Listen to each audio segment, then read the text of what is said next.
Before wisdom had a name and courage had a voice, there was a thought born not from flesh, but from the mind of the divine.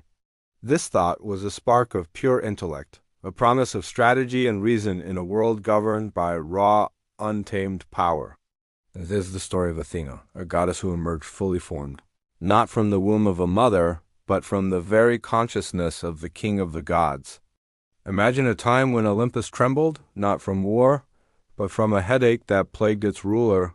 Thus, it was a pain that no mortal could comprehend, a pressure building from within, as if a new universe was demanding to be born. The gods watched, their power useless against this internal storm.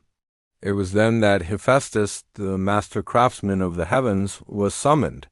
With a single mighty strike of his axe, he split open the divine brow of Zeus, and from that opening there was no blood, no cry of pain, but a blinding, beautiful light.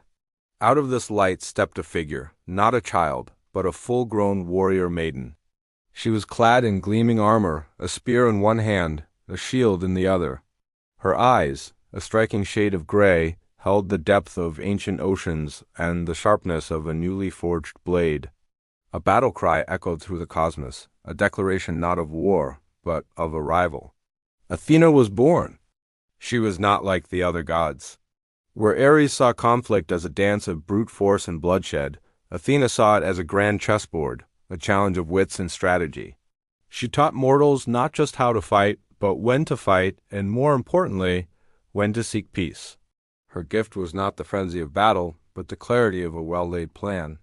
She was the calm mind in the heart of chaos, the voice of reason that could silence the drums of war. But her wisdom was not confined to the battlefield. She looked upon humanity and saw not just subjects, but potential.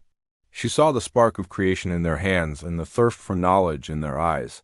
It was Athena who guided the hands of the weaver, turning simple threads into intricate tapestries that told stories of gods and men. She was the patron of the potter, the sculptor, and the artisan, teaching them to shape the raw earth into vessels of beauty and purpose. In every craft that required skill, patience, and intellect, her spirit was present. Her greatest gift to humanity, however, was not a skill, but a symbol of life itself.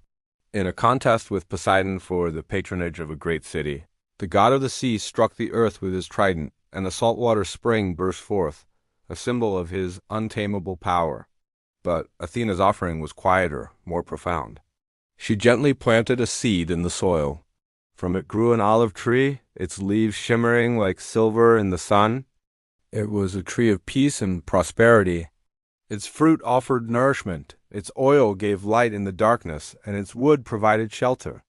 It was a gift that would sustain generations, a testament to the power of growth, patience, and a wisdom that nurtures life.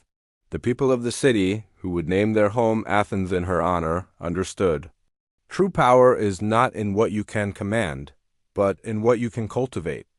Yet, for all her wisdom, Athena was not without her moments of stern judgment. She held mortals to a high standard, for she saw their divine potential and was dismayed when they succumbed to hubris, to the pride that made them believe they were greater than the gods. The story of Arachne, a weaver of incredible talent, is a somber reminder. Arachne boasted that her skill surpassed even that of the goddess herself. Athena, disguised as an old woman, warned her against such arrogance, but the young weaver scoffed. In the contest that followed, both goddess and mortal wove masterpieces.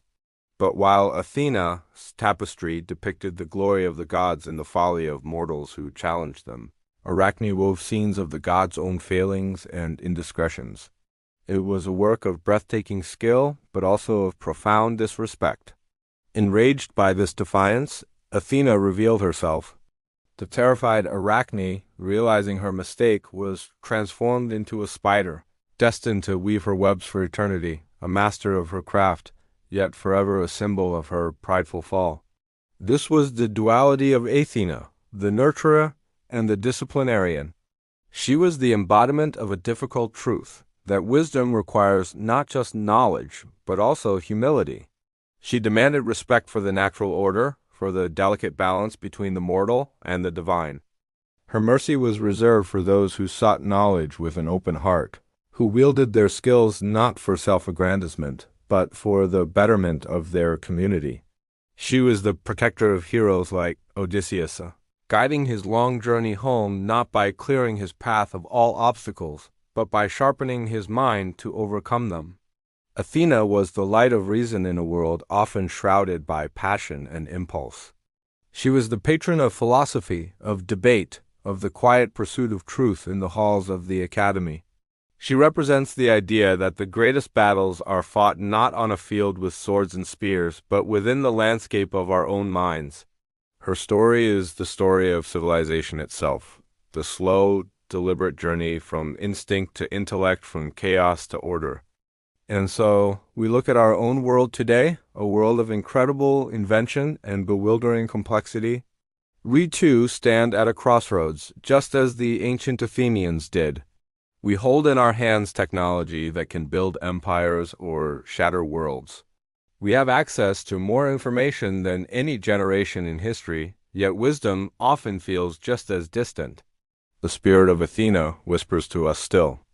It asks us to look beyond the immediate, to consider the consequences of our actions, to cultivate our own olive trees, the projects, the relationships, the ideas that will nourish the future. It reminds us that true strength is not in the loudness of our voice, but in the clarity of our thought.